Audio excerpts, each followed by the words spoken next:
I guess we've kind of got used to the concept that these things, our phones, can actually listen to us when we're not actually talking on them, because they're kind of communication devices. So we sort of would expect that in today's world to happen. But it might not just be the smartphone that's now listening in on what we're saying. Your coffee machine could actually be capturing your morning chat and passing it on, or your doorbell could actually be eavesdropping on your gossip and passing it on. And now the UK's new data watchdog says it's time to crack down on this. Yeah, under regulations from the Information Commissioner's Office, tech manufacturers could be fined millions of pounds if they do not give users clear control over their personal information. Well, we're joined now by Stephen Almond, who's the man who has the power to fine tech companies if they break the rules. And alongside him, which tech expert Andrew Loughlin, and which, of course, the consumer lobbying organisation. So, let's start with you, Andrew. We know our phones and smart speakers listen to us, but we weren't aware that our coffee machines might also be eavesdropping on what we're gossiping about. You've got some tech in with you this morning. How are they doing it? Yeah, I mean, we've all got a whole range of these devices in our home. Sometimes we might not even realise, you know, maybe a printer can be connected, a doorbell, a TV, all sort of manner of things can be connected, and they get our information in a range of different ways. So let's maybe start off with the air fryer. Yep. That's OK. So this will actually ask you for your gender and your date of birth when you sign up for an account. Now, how does it ask you for that? Yeah, actually, you just voluntarily apply it when you actually set up the app. Right.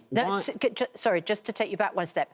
These are devices which are connected to an app on your phone. So if you have an air fryer which is not connected by an app, or to an app, then you don't have an issue with it listening in on you. No. Is that the case? We'd call that a traditional appliance. Yes. It just sits there and says, I'll do your washing or cook your evening meal. And so why would you not a connect an smart air device fryer to an app? Why would you need to do it? What's the reason? Well, I mean, some people want to know how long's left before I get my chicken nuggets, and they will have an app that says, I've got 10 minutes left to wait. It could be a washing machine that tells you when the cycle's done. A range of different uses. And is the microphone that's hearing what you're saying in the app or on your phone? Is it the mic on your phone that's picking up what you're saying? So with some devices, it will be in there, so built-in Alexa. Alexa, make my coffee. With this one, it actually uses the microphone on your phone. Right. And that's what we need everybody to realise. When you download the app for this device, you're also giving a wide range of access to aspects of your smartphone. Jeez. So what would this information, if it's listening into you, what would that information then be used for? I mean, firstly, I don't think anybody wants any of these devices listening to their private conversations. No. So there's a privacy issue. But is there a broader risk to people? Yeah, absolutely. I mean, I think we're kind of like the frog boiling in the pan of water with this. These devices have become smart. The market's just kind of rushed ahead with them, and nobody's really thought, oh, wait a minute, what about the privacy issues of maybe putting a listening device in your bedroom, for example, or in a sensitive area where the kids play or something like that? And the thing is, they don't tell you. When you buy these things, they don't say, oh, by the way, if you do decide to keep tabs on your air fryer on your phone by downloading the app, it will be listening to you and it will be passing. They don't tell you that. No, they don't. They're not as upfront as they should be, you know, because that's really fundamentally important to someone, isn't it? They're not used to, when they're buying an air fryer or a TV, thinking about data protection. We just don't do it. Well, luckily, we have alongside you someone who thinks about data protection every single minute of the day, and that is Stephen Almond, who is from the Information Commissioner's Office. If you're buying an air fryer and connecting it to an app, what information do you have control of handing over? So, ultimately, what we're finding with these devices is, as we said, they might be not being transparent about what information is being gathered about you, but also they might be gathering too much information about you. We found, for example, issues with washing machines that are gathering your date of birth. They just don't need that information in order to function. And some of that information is being used, yes, to personalise the device, but some of it is being used for targeted advertising, for example, to form profiles about you. And actually, it's really important that you've got a choice over that information. Is that why, when you discuss something at the dinner table with friends, and then you might go onto your, I don't know, social media account and you see lots of adverts popping up for exactly the fridge you'd been talking about you were trying to get because yours is breaking down. Is that the reason that you're seeing those targeted ads when you hadn't Googled that information? So hopefully it's not gathering information at that volume, but we certainly know that some devices are gathering way more information than people might expect. And how can we stop them doing that? What are your tips?